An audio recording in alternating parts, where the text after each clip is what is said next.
Good morning class 4। जैसा कि आप सभी जानते हैं हम कौन सा चैप्टर कर रहे हैं, टीथ एंड टंग। आज हम इसके प्रैक्टिस क्वेश्चन करेंगे।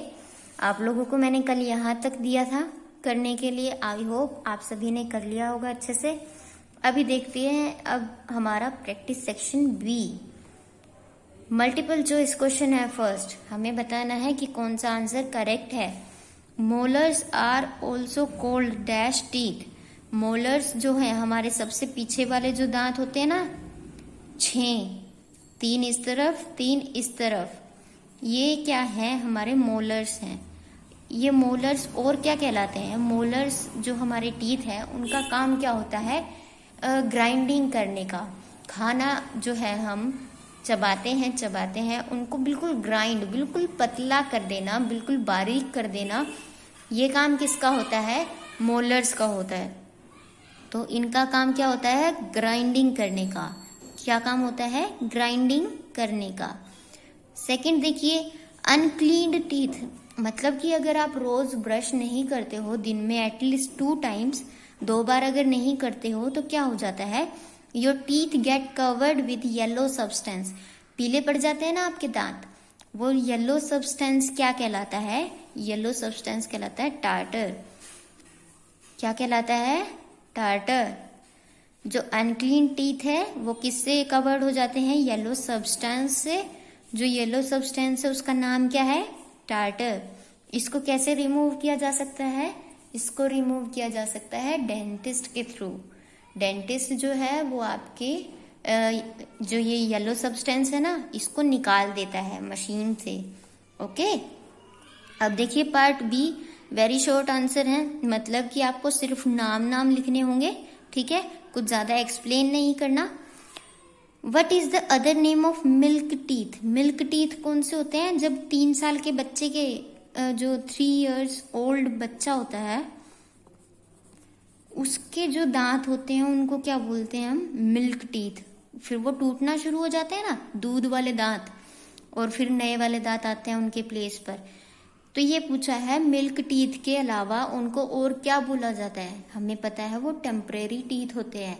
टेम्परेरी मतलब वो एक टाइम के बाद टूटने शुरू हो जाते हैं, दूसरे उसके प्लेस पर आने शुरू हो जाते हैं, है ना। तो आपको लिखना क्या है? Temporary teeth. The other name of milk teeth is temporary teeth. Okay, second question है, why should we avoid chocolates and sweets? हमने चॉकलेट्स और स्वीट्स जो है वो अवॉइड करनी है। अवॉइड करने का मतलब उनसे दूर ही रहना है। वो क्यों रहना है? इसका रीजन क्या है? Chocolates and sweets spoil our teeth. वो हमारे दांतों को क्या कर देती हैं? खराब कर देते हैं। इसीलिए हमें चॉकलेट्स और स्वीट्स को नहीं खाना, ठीक है। देखिए सी पार्ट, हमें थोड़ा ना अब क्या करना है, यहाँ पे तो नाम बताना था, यहाँ पे थोड़ा सा उसको एक्सप्लेन करना है। एक्सप्लेन क्यों करना है? हमें शॉर्ट आंसर क्वेश्चन देने हैं, मतलब कि शॉर्ट में बताओ, लेकिन बताओ कि ये क्या चीज है। क्वेश्चन नंबर फर्स्ट देखते हैं, व्हाट इज टार्टर? हमने यहाँ भी पढ़ा येलो सब्सटेंस वाला, है ना। What is tartar? How it can be removed? और ये कैसे दूर किया जा सकता है? तो देखिए, tartar is the yellow substance on our teeth when we do not clean them properly। जो येलो सब्सटेंस है हमारे दांतों पर उसको क्या बोलते हैं? टार्टर। और ये कब हो जाता है, कब लगता है हमारे दांतों पर? when we do not clean them properly। हम जब उनको क्लीन नहीं करते, अच्छे से ब्रश नहीं करते, तब वो क्या हो जाता है? हमारे दांतों पर येलो सब्सटेंस हो जाता है। उसको क्या बोलते हैं? Tartar. This is removed by a dentist। हमसे पूछा है ना कि how it can it be removed, ये कैसे हटाया जा सकता है? तो ये येलो सब्सटेंस कौन हटा सकता है? डेंटिस्ट। ओके, सेकंड क्वेश्चन देखिए, what is a dental flows? Dental flows क्या होता है? हमने पढ़ा था कि हम एक पीस ऑफ स्ट्रिंग लेते हैं, स्ट्रिंग मतलब धागा, और फिर उसको दांतों के बीच में रखते हैं और हिलाते हैं आगे पीछे, है ना, उसको फ्लोजिंग बोलते हैं, राइट। तो डेंटल फ्लोज क्या है? Dental floss is a piece of string. Dental floss होगा पीस ऑफ स्ट्रिंग, और एक है हमारा फ्लोजिंग। फ्लोजिंग में आपको आंसर करना है, flossing removes the food that is still in our mouth even after brushing. ठीक है, जब डेंटल फ्लोज पूछा जाए तो आपको पीस ऑफ स्ट्रिंग के बारे में बताना है, लेकिन जब फ्लोजिंग पूछी जाए तो आपको बताना है कि ये रिमूव करता है हमारे दांतों के बीच फंसे हुए खाने को। ओके, डेंटल फ्लोज क्या होता है? Is a piece of string that is moved back and forth, आगे पीछे। बैक एंड फोर्थ का मतलब होता है आगे पीछे करना। Through the spaces between our teeth, जो हमारे दांतों के बीच में स्पेस होते हैं ना, उनके बीच में क्या करते हैं? इस पीस ऑफ स्ट्रिंग को रख के आगे पीछे करते हैं। इसको जो आगे पीछे करना होता है उसको बोलते हैं हम फ्लोजिंग। और फ्लोजिंग क्या करता है? रिमूव करता है the food that is still, जो अभी भी है, इन आवर माउथ, हमारे मुंह में है, इवन आफ्टर ब्रशिंग, ब्रश करने के बावजूद भी हमारे मुंह के अंदर जो खाना बच जाता है उसको क्या करते हैं? हम फ्लोजिंग के थ्रू रिमूव करते हैं। और फ्लोजिंग के लिए हमें क्या चाहिए? अ पीस ऑफ स्ट्रिंग, धागे का टुकड़ा। ओके, अब देखिए लॉन्ग आंसर क्वेश्चन, अब इनसे भी बड़े बड़े आंसर देने हैं हमें। अब देखिए हमसे पूछा है what are the function of the following, इनके क्या क्या काम है? Incisors, canines, premolar and molar. हमें पता है ये क्या है? हमारे काइंड ऑफ टीथ है ना? इनके काम बताने हैं भाई इनको। इंसीजर्स देखिए, सबसे पहले इंसीजर्स। इंसीजर्स कौन से होते हैं? आगे वाले 4 दांत है ना, जो इधर होते हैं ना, और फिर इनके बाद और दांत आते हैं इधर, ऐसे करके हमारा जबड़ा बनता है। ये जो 4 दांत होते हैं ना फ्रंट वाले, उनको क्या बोलते हैं? Incisors. These are 4 front teeth, जो हमारे सबसे आगे वाले 4 दांत हैं। इन ईच, जो हमारे हर एक जबड़े में, हमारे 2 जबड़े हैं, एक ऊपर वाला एक नीचे वाला, तो कुल मिलाकर कितने हो गए? 4 दूनी 8, 8 इंसीजर्स हो गए। ठीक है, they are use to cut and bite the food. अब हमें बताना था कि इनके काम क्या है। काम बताने के लिए हमें बताना पड़ेगा ये क्या करते हैं? यूज टू कट, काटने के लिए, और बाइट, बाइट भरने के लिए, खाने में बाइट लेने के लिए क्या है? इंसीजर्स को यूज करते हैं। जैसे फ्रूट खाते हैं तो जब बाइट लेते हैं तो सबसे पहले कौन से दांत टच होते हैं? Incisors. They are also called cutting teeth, इनको क्या कहते हैं हम? कटिंग टीथ भी कहते हैं। ठीक है, अब देखिए सेकंड हमसे बी में क्या पूछा है? कैनिन्स के बारे में। तो ठीक है जी, बता देंगे कैनिन्स क्या होते हैं। कैनिन्स जो होते हैं इंसीजर्स के बाद वाले जो नुकीले दांत होते हैं ना, हर एक जबड़े में कितने होते हैं? 2।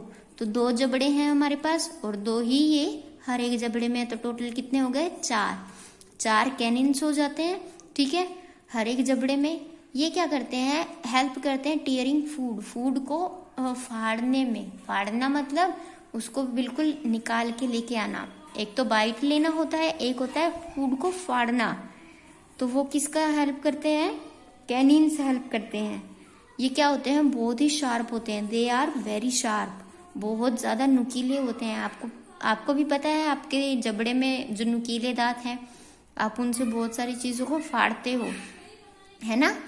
दे are also called tearing teeth, और इनको ये फाड़ने का काम करते हैं, इसीलिए इनको क्या बोलते हैं? टीयरिंग टीथ बोलते हैं। अब आगे देखिए प्रीमोलर। प्रीमोलर क्या होते हैं? ये 4 होते हैं हर एक जबड़े में, मतलब कि 2 इस तरफ 2 इस तरफ, तो 2 2 4। और हमारे कितने जबड़े होते हैं? 2 जबड़े होते हैं, तो 4 गुना 2 कितने हो गए? 8 टोटल होते हैं हमारे मुंह में प्रीमोलर्स।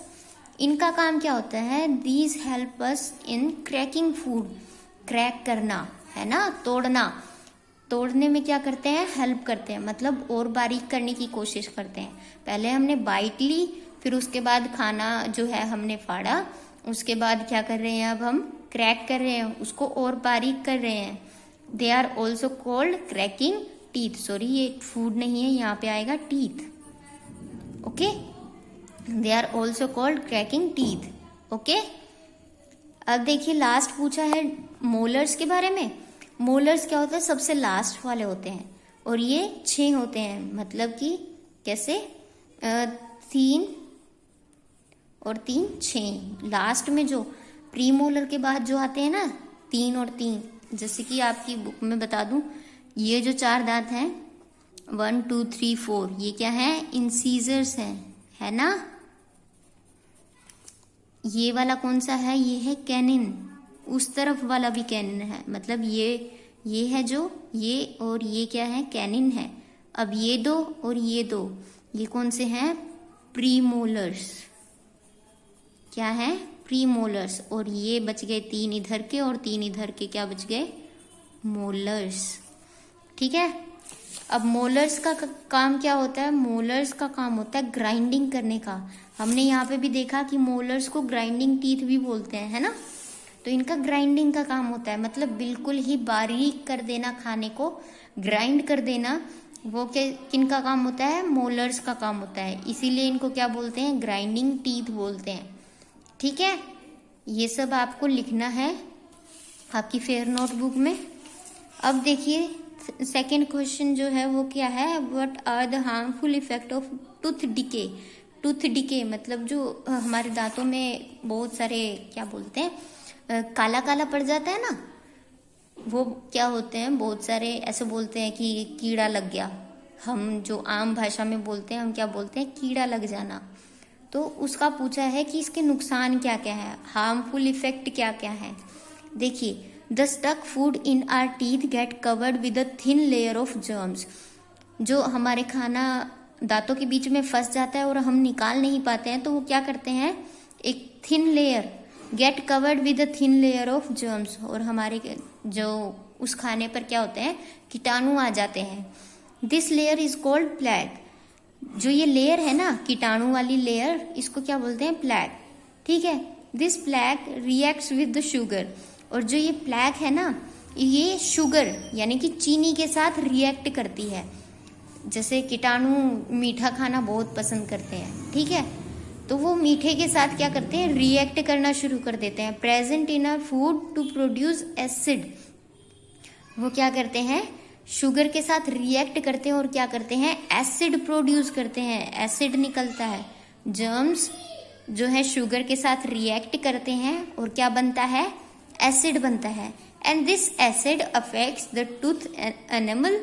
जो हमारे टूथ के ऊपर की जो सबसे कठोर जो पदार्थ है हमारे शरीर में, वो क्या है, टूथ है ना, उसका जो एनिमल है वो सबसे ज्यादा कठोर है, हार्ड है, तो वो उसको ना खराब करने लग जाता है। जो ये एसिड है वो इसको खत्म करने लग जाता है। एंड स्टार्ट डिस्ट्रॉइंग इट, इसको खत्म करना शुरू कर देता है। This is called tooth decay. और इसको क्या कहते हैं हम, टूथ डिके। जब हमारा एनिमल है वो खत्म होने लग जाता है ना, उसको बोलते हैं टूथ डिके। ओके, अब इसके हार्मफुल इफेक्ट पूछे हैं कि हार्मफुल इफेक्ट कौन कौन से हैं। एक तो टूथएच, मतलब कि दांतों में दर्द होना शुरू हो जाता है। Holes and cavities in the teeth, और जो होल्स हो जाते हैं, है ना, कीड़ा लगने की वजह से होल्स हो जाते हैं और कैविटीज हो जाती हैं दांतों में। और क्या हो जाता है, फोल। फोल मतलब बुरे वाली, गंदे वाली स्मेल हो जाती है। जब आपके दांतों में कीड़ा लग जाता है या फिर आपका जो एसिड बनता है उसकी वजह से क्या हो जाती है, स्मेल आती है, बहुत ज्यादा मुंह में से स्मेल आती है। लॉस ऑफ टीथ, और ये जो हमारे टूथ डिके हैं इनकी वजह से क्या हो जाता है, दांत खत्म हो जाते हैं। कीड़ा क्या करता है, दांतों को खा जाता है। एंड स्टमक डिसऑर्डर, स्टमक हमारा क्या होता है, पेट। डिसऑर्डर मतलब जो एसिड बनता है वो हमारे पेट में भी जाता है और वो पेट में भी जाके रिएक्ट करना शुरू कर देता है। अब देखिए जो थर्ड क्वेश्चन है, आपको बोला है clean and healthy teeth make our smile beautiful. जब हमारे अच्छे और सुंदर दांत होते हैं तो क्या होता है, हमारी स्माइल जो है बहुत ही सुंदर दिखती है। Do you smile at everyone, क्या आप हर किसी पे हंसते हो या स्माइल करते हो, वाई और वाई नॉट, आपसे पूछा है। तो ये क्वेश्चन आपको खुद अटेम्प्ट करना है, ठीक है। तो आप लोग ये क्वेश्चन सारे अच्छे से कीजिएगा अपनी नोटबुक में, ठीक है। Okay class, thank you.